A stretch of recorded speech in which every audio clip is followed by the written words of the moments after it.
Welcome back. My name is Ray Morris, founder of Dads for Special Kids, and you're watching Emergency Disaster Preparedness for Individuals and Families with the Functional Needs.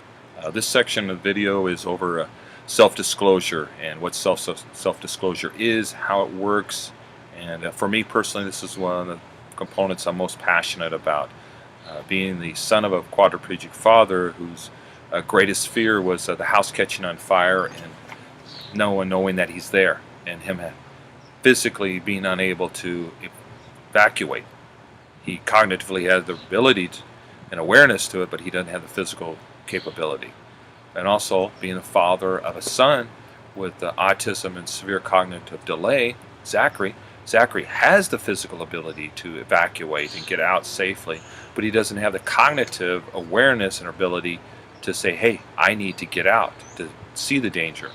So by having a self-disclosure, being able to self-disclose and let first responders know about Zach's and my dad's limitations helps the firefighters provide more effective service to Zach and my dad.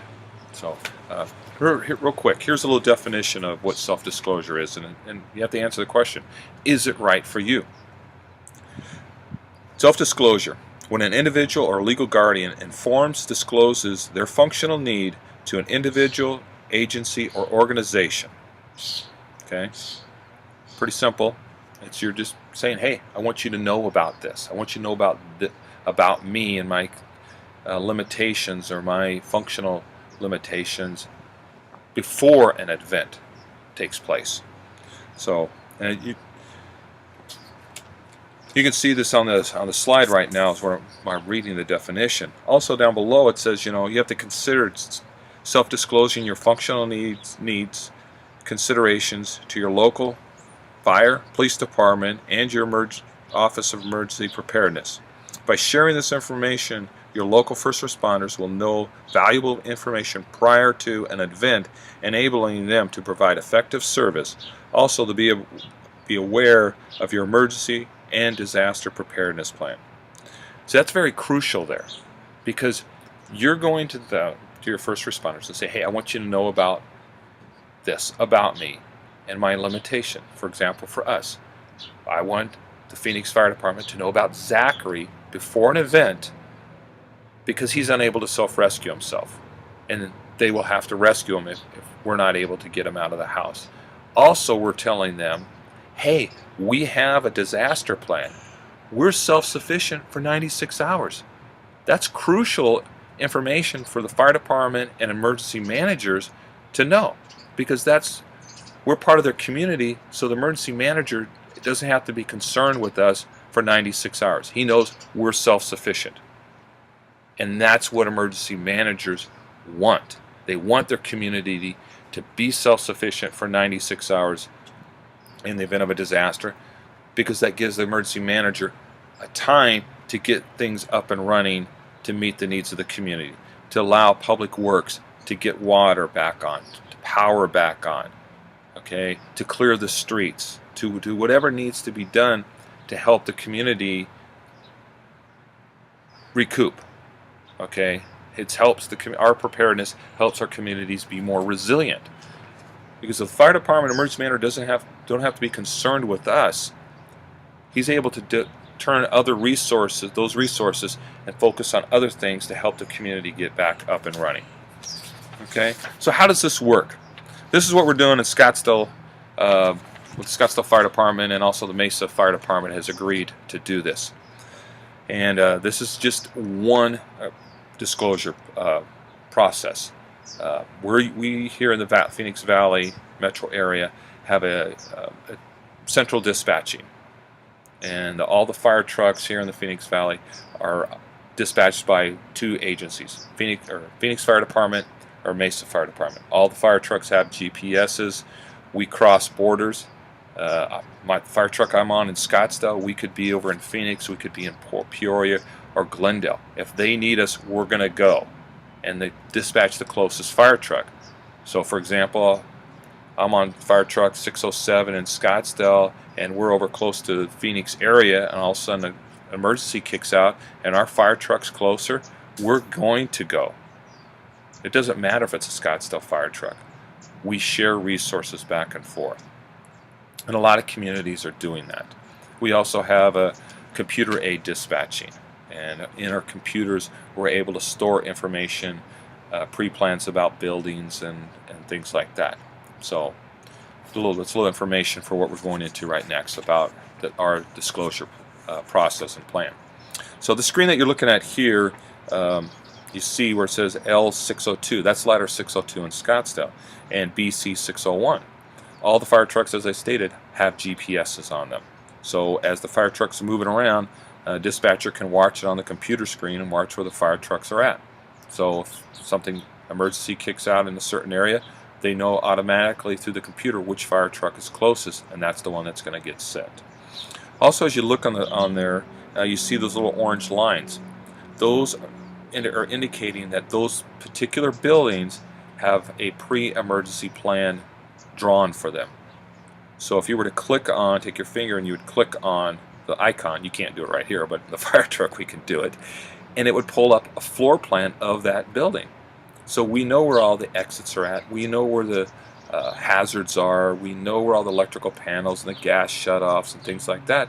So in an emergency fire, we can tactically have our plan prepared before we even get to the building, because we already know what the building looks like, and we can have an idea of where the fire is at and already be planning of what to do to tackle the fire and extinguish it. So, and a real quick information on the left hand side where it says C2, C3, that means you click, if you're in route code 3 with lights and sirens, you push that little button and it tells the dispatcher and the computer, hey, you're en route with code 3, and then all the information on the left side is your availability if you're on scene, en route, or staged. So, okay, and real quick, you're looking at the screen right now, and that's all that definitions for those buttons that I was just pointing out to you, that if you want more information about it, you can take a look at it. But I do want you to take note of the section on the right hand side where it says premise alert. That's where additional information can be inputted, like for example, history of a violence, individual living there, whatever. Information can be stored there. All right. Now, under that premise alert, as we saw it, you're looking right now, you're looking at a screen, and it shows premise information about a place on Chambers Street, about a nitric chloramic acid tank, 1,100 gallons. Okay, that's information is very crucial to the firemen. Is if we go to that house or that residency, and there's an emergency or fire, we know that, hey, there's a 1,100 gallon nitric chloric acid tank there. That's hazardous. It's hazardous to us, public, and everything. So we could take steps to mitigate that hazard and not injure ourselves, get ourselves killed, or get the public killed. We could take steps quickly and appropriately because we know beforehand about that tank before we get there. That's the reason we have this information. That's why it's stored here, to help firemen serve the community more effectively, and it really, really works out. So here's what we proposed in Scottsdale and that we're doing a pilot program on, and also in Mesa, and it's called the Premise Alert Project. And what we're doing is we're allowing individuals to self-disclose their functional need to the fire department prior to an incident. Cool. It's awesome. Because now we have that information before we get there. We know about a disability, a limitation before we get there. We know, hey, if we go in this house and we have an individual that's a paraplegic and he sleeps in the back right bedroom, he may not be able to self-rescue himself. So we know as a fireman, we get to that house, boom, automatically, we're going to go to that back right bedroom to rescue him, make sure he's okay. Then we'll deal with the fire or anything else. But life safety is our primary mission of the fire service. We'll risk our lives a lot to save a life. Okay, we risk our lives little to save what's already lost. So we need to know beforehand, before we get there, if we have a life safety hazard. Okay, so as you look at this next screen here, this is just a premise alert for Scottsdale. That's Lewis, our dog, on the right-hand side. And the goal is eventually to be able to put digital pictures on here. So it says address, name, primary medical condition, and there's a drop-down menu that we have set up for all the different topics. Primary location within the residency. Where are they located at in the residence? That's crucial information for me as being a fireman to know where you're going to be at, so I can go right there to get you, to remove you safely. Ability to self-rescue. Are you able to self-rescue yourself? Yes, no. Okay. Responsible party not on at site. Okay. That's information. So we get there, we rescue this person, somebody that we can contact that's not there, that could come and provide assistance to that individual if they need it. Okay, we can turn that person over to. Okay, and then down at the bottom is special information. Okay, so here's how it would actually look. Okay, this next slide that you're looking at, this is a premise alert. Okay, the picture on the right is a little goofy picture. That's Tyler on the right and Zach on the left. Tyler one day went and picked up Zachary from his adult day program for us, and Tyler drives a little Scion TC little car with dark tinted windows, and that's Zachary's expression of riding in it. He wasn't too excited about it, but it worked out. So Tyler took that picture at a stoplight and sent it to us, and we thought it was hilarious. So here's how it looks for our house. There's our address, Zachary Morris, autism, severe cognitive delay. Quick information for as a paramedic. Hey, I know he has autism, severe cognitive delay. It's going to be a communication issues problem there. His bedroom is above the garage. Great. Find the garage. His bedroom's right above it. My name and cell phone number. Somebody to contact if they need be. Also, nonverbal, grand mal seizures, cognitive about 2 years of age. Crucial information to have. That he's nonverbal means he's not going to talk. He has grand mal seizures, and cognitively he's going to behave like a 2-year-old. That helps firemen, paramedics know how to interact with the person more effectively, and we know that's our baseline of where he's going to be at. If I'm looking at Zachary, I would expect him to be, typical. Look, he'd be a 20-year-old individual, and should behave like that. And so if he's not behaving like that, I may have a tendency to think, hey, something's wrong. But knowing that he's cognitive about a 2-year-old level, crucial information. So this information pops up on the computer. If on the computer screen, if we go back to the slide that's with the nitric chloramic acid, instead of that information being there, that premise alert information would be there. So if my address comes up in the computer, the little icon premise alert lights up, fireman taps that, and boom, all that premise alert information comes up, so that fireman, that fire truck, has that information before they get to my house. So if there's a fire, they know automatically. High probability of a rescue. Zachary sleeps above the garage. Nonverbal, grand mal seizures. Cognitively, he's going to be like a 2-year-old. So they can have a plan before they get there of what they're going to do. That's why what we do in the fire service, we pre-plan buildings so we can have our plans established before we get to the residency. This is just taking it one step to the positive side and allowing the fire department to more effectively serve the community by having information about individuals that are at a high risk of needing rescue. So this is what we're doing in Scottsdale. As you look at the next slide, this is a little script that's been written out of we're asking people to do is to read it first beforehand, and then take this information down to their local fire department. And as you're looking at right now is the actual form itself that you fill out. You fill that form out, take it down to your local fire department and say, hey, I want to self-disclose to you. You can do this at any fire department across the nation, across the world. Is go down to them and say, hey, I want you to know about my limitations before you come to my house. So if there is a fire, I want you guys to be able to have a higher chance of rescuing me.